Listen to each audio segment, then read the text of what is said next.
So that's just a little snippet of what you can do with mixing major and minor pentatonic together in one position without chasing the different forms across the neck. Most people start with the box 1 shape, and that's cool, but you can definitely go to the next shape up. This is using the D form. So we're in the key of G still, going over a G vamp. That's the backing track I was playing over, and I'll have a display up here for the D form G chord in this position, because we're rooting it off of this note, D string, 5th fret, and our other root note marker is on the 8th fret, B string. And we've got our little D chord. It comes from the D chord here. D, D sharp, E, F, F sharp, G. That's it. So there's your form. This is how we're going to know where we're going to be playing over. And then you have your minor pentatonic here, based off of the D form here. It's going to be...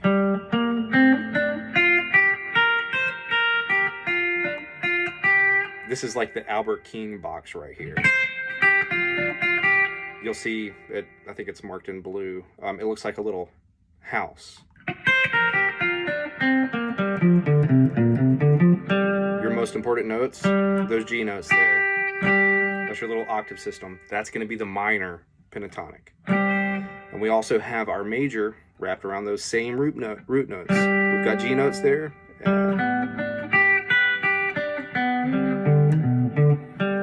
There's our G major chord using that D form. Again, we just went over that. And we have our pentatonic that wraps itself around that. So bass 1, like level 1, if you're not really familiar with this, first of all, recognize that little octave system. Those 2 notes there, they're G notes. Visualize those notes. I would say D form octave shape, you know, D form chord, and then let's do our major pentatonic.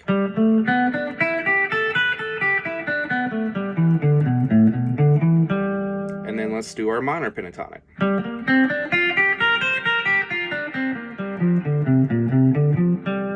And I would say that each time, like D form octave, D form major chord. You can do D form minor chord.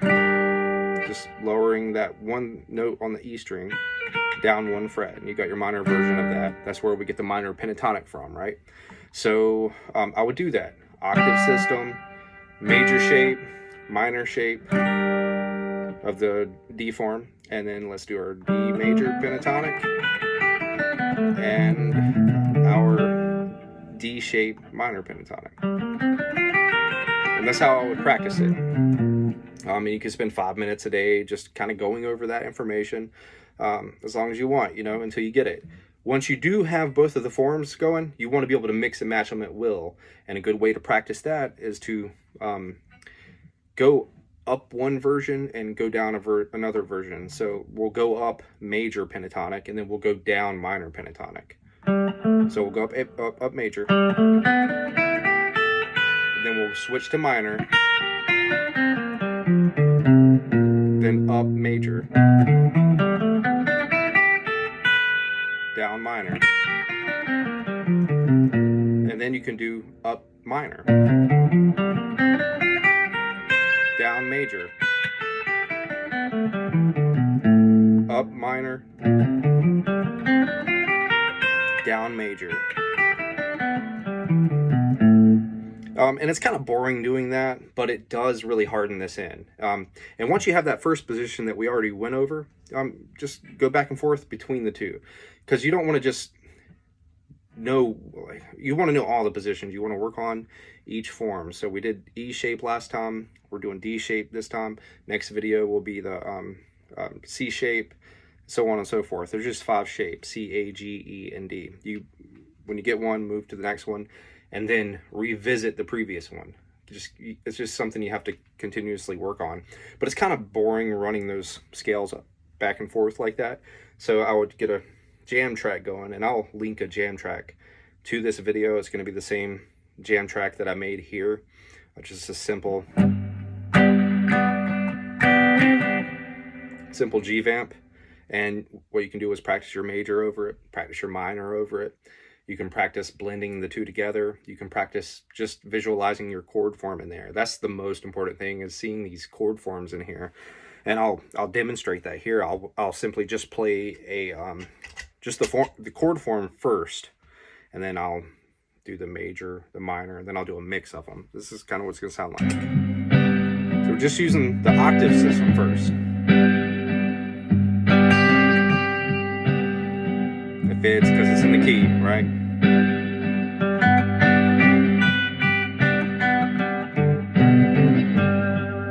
That's just chord tones.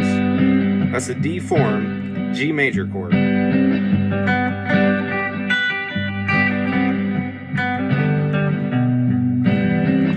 Now we can do major with that.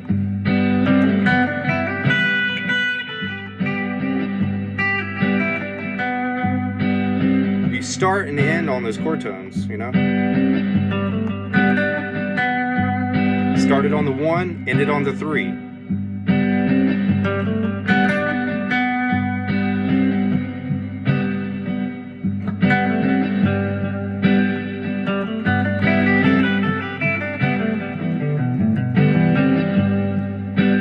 If you're super new to it, just go slow with the major.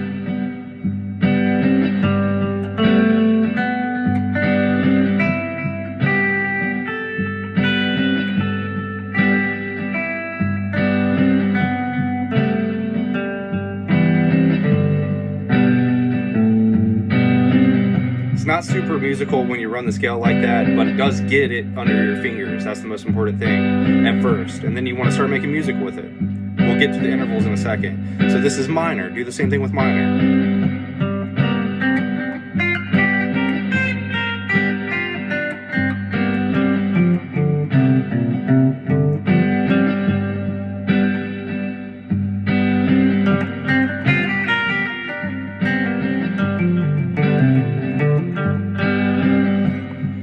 And then once you have them underneath your fingers, a fair amount, enough to where you memorize the shapes, let's mess with the intervals a little bit. The 1s are most important.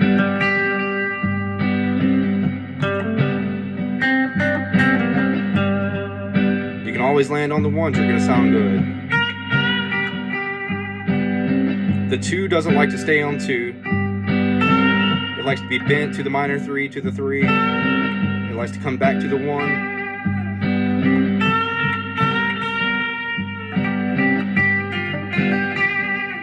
The minor 3 loves to be bent.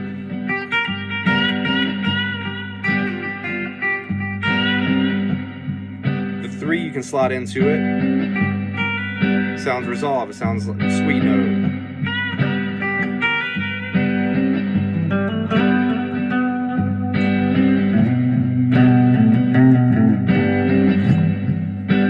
The 4 loves to be bent. You don't really want to hang out around on the 4. Like, it wants to go up, you know.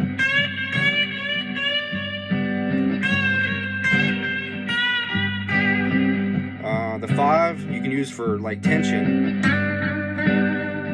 You can land on it. You can start your notes on it. A lot of people start their phrases on a 5.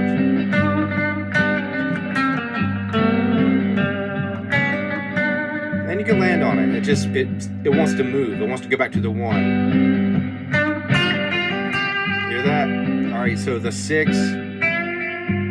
likes to be bent. You don't want to land on the 6 and hang out there long.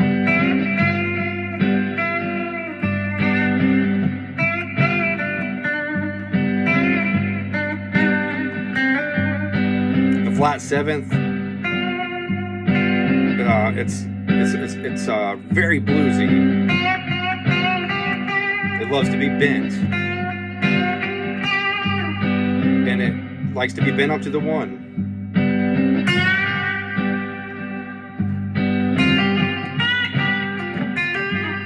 But yeah, that's it. Video is kind of getting long, but that's mixing major and minor pentatonic in one position without having to, chase these shapes up the neck, which is essentially what we're going to be doing anyway. Did the E form, this is the D form. We'll do C, A, G forms as well. But yeah, hopefully that helps.